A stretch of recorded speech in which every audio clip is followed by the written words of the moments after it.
Some of this area, I don't know, we're just gonna have to see what develops, you know. Down there, I don't know when that'll be full of water again. That's gonna fill in the area, and most of this area is permanently covered with plant life again. So we'll have to see what comes up.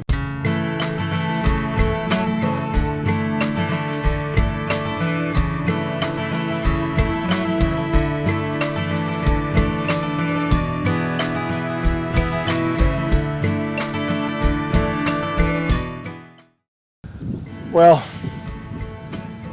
in 1979, which would be 41 years ago now, I was living in a little neighborhood on the southwest corner of Kasota called Depot Town, because there used to be a depot down there by the railroad tracks. And one day we got a letter in the mail from the Planning and Zoning Commission. They said that Unimin, which we already knew about them because they owned a silica mine in Ottawa, about less than 10 miles from here, that Unimin had bought this square mile of land, and that was their intention to mine it, to strip mine it.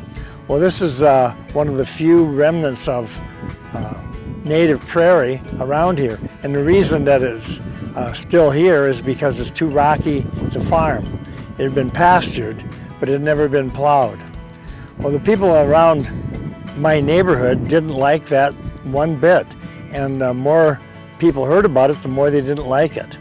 So the Planning and Zoning Commission in Leesore County had a hearing about it, and hundreds of people showed up for the hearing, way more than they expected. And it was a kind of a raucous crowd, and they were demanding some answers. Mostly, if you're going to mine this, where's your environmental impact statement or your environmental assessment worksheet? What are going to be the environmental consequences of this? Unimin, they fought back, and it was pretty clear that the Planning and Zoning Commission from Leesore County was on Unimin's side. So a whole bunch of neighbors all got together out on my front lawn and sat around the grass and decided, well, what should we do? And what we decided to do was to get organized, get a lawyer to get us organized and raise some money and see what we could do about putting a stop to it. And so that all happened in the spring of 1979, and before long we had an organization called Save the Kasota Prairie. And so the name of our organization, it's our name, it's also a demand that we were making. That we felt like they should save this little remnant of prairie.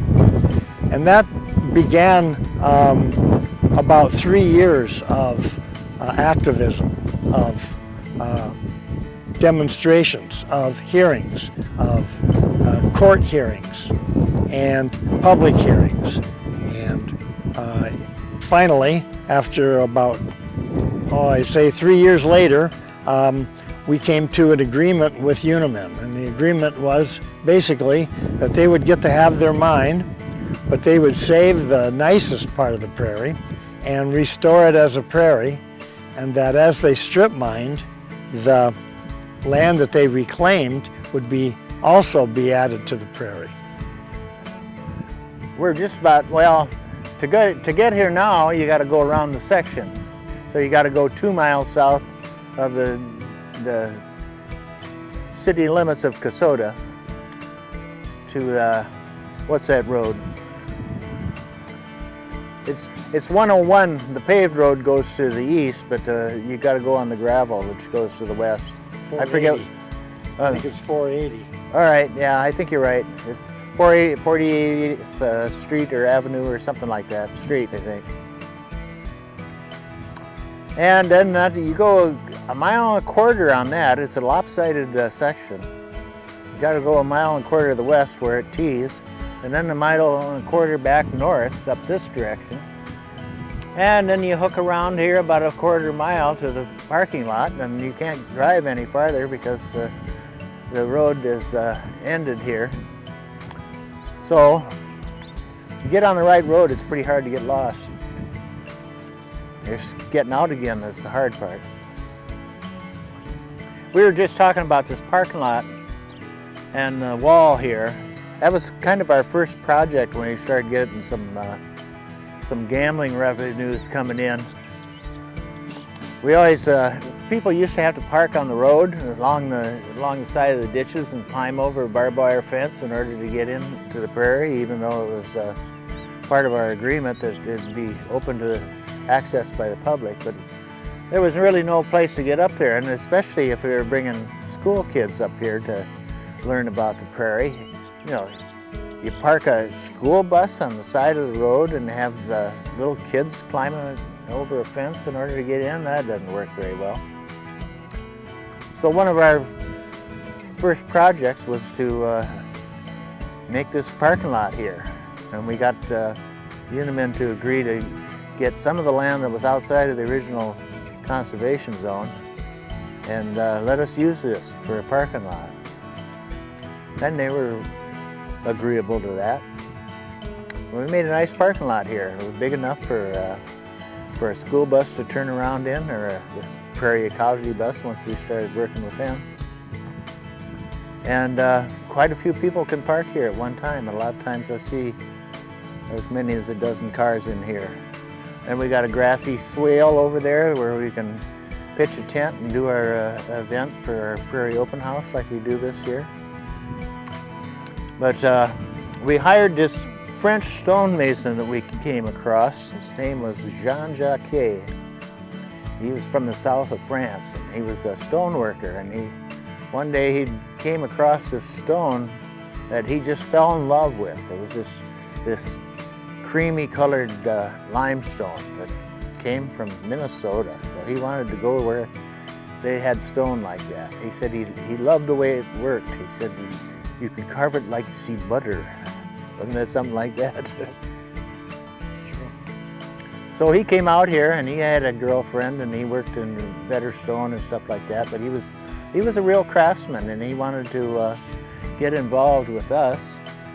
And we wanted a wall here. We wanted a barricade that people couldn't drive their vehicles through to get in, but it would be open for people to walk out here. And so we came up with this idea of like a Chinese spirit gate with a barricade in front of a gap in a stone wall where you wouldn't be able to get a vehicle through there, but people would be able to walk freely through there, and it would also be aesthetically pleasing. And he had the idea that he could use the native stone from around here, the limestone, and build a wall. And he also had the idea of a special kind of mortar that he was going to make using dust from the limestone that would the colors would match and all that sort of stuff.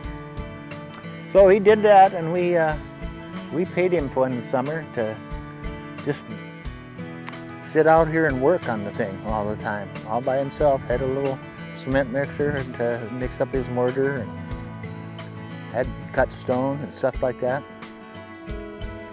So that was real pleasing, the way that worked out. And we got this little extra area here, which is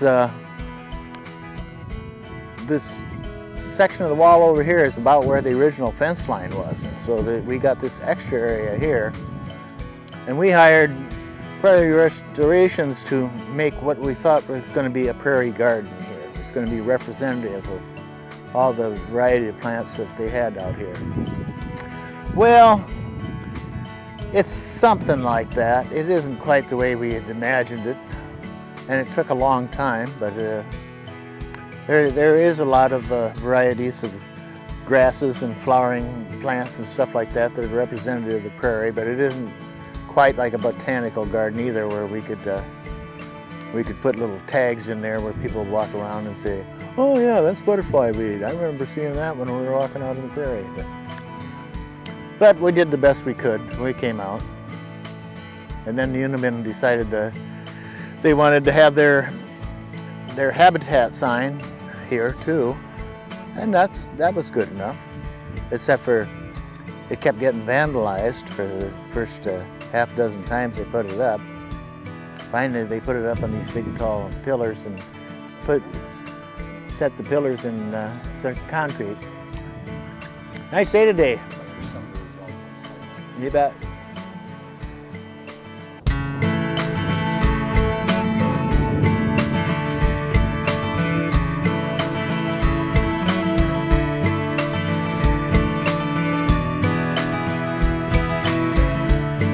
So at some point we might have to go in there and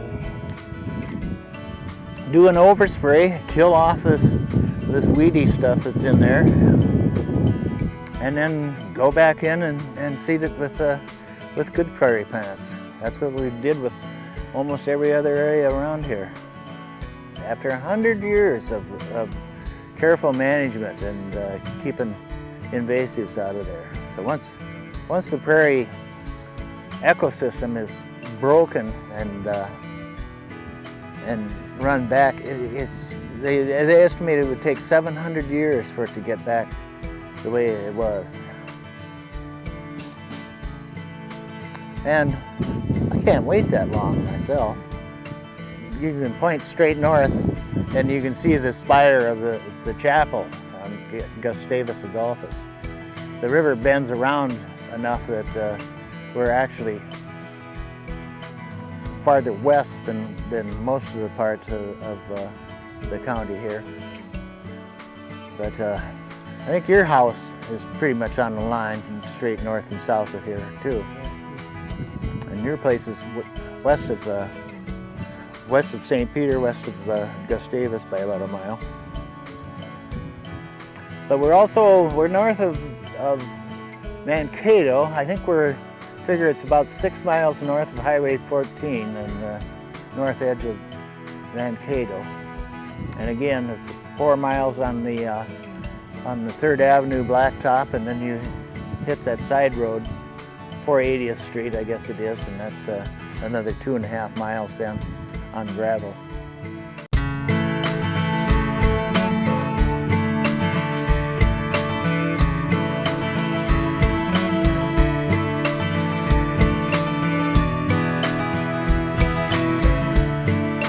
I got excited about the prairie mainly because I needed some work. I was driving cab and I wasn't making a whole lot of money, and we were going to start gambling, and we needed somebody to manage the gambling, and that person would be paid. And I perked up at the idea of that, and I thought, well, I can combine my enthusiasms and actually get paid for it. That's a good idea. But then when I got the job, and nobody else really wanted it, I thought, if I'm going to be on the payroll for Save the Kasota Prairie, I really should learn a little bit about the prairie. And to tell the truth, I didn't even know where it was at the time. I'd been out there with somebody else once or twice, but never drove there on my own. So I had to kind of figure out, plot myself a course, come out here, and start walking around and learning about the place.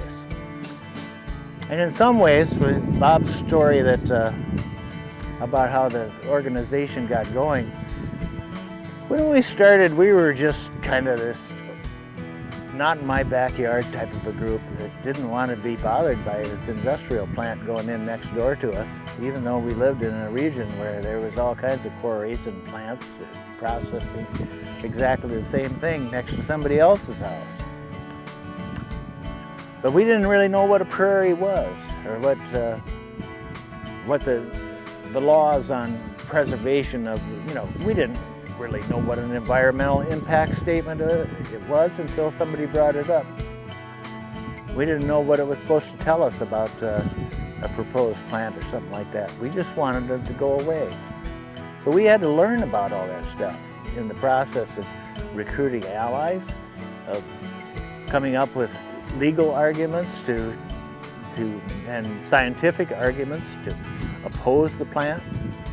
We had to learn what a prairie was. We had to learn that this wasn't really much of a prairie. There was a lot of little remnants of prairie because of the terrain was so broken up and cows are lazy.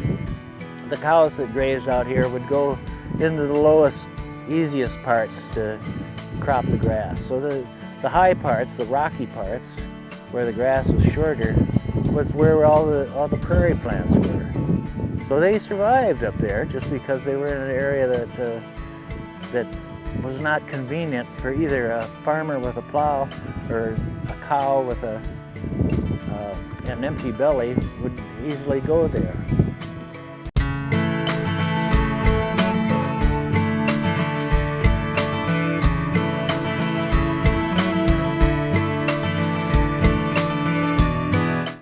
Sumac is really tough. There's a patch there. There's a patch over there, and you can't really kill it off with fire, but you can knock it back quite a bit.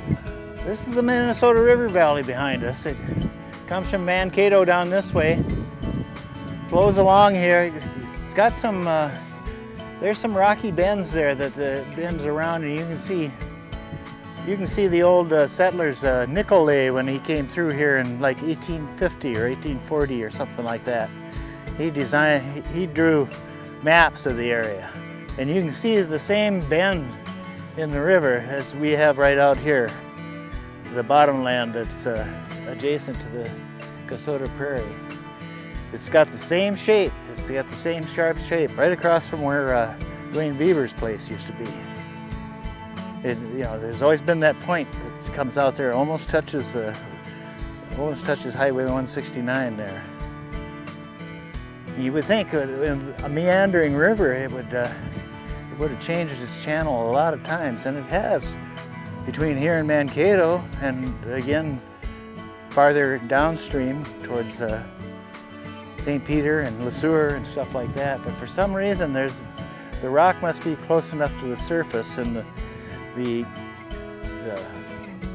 terrace that the prairie is on here, there's a sharp cliff there. Falls 50 feet straight down to the river.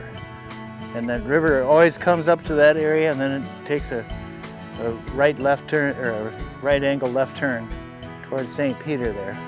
There's something in the ground that resists the force of all that water over thousands of years, or at least a couple hundred that we know about. The way a terrace prairie got to be on this land is kind of an interesting story.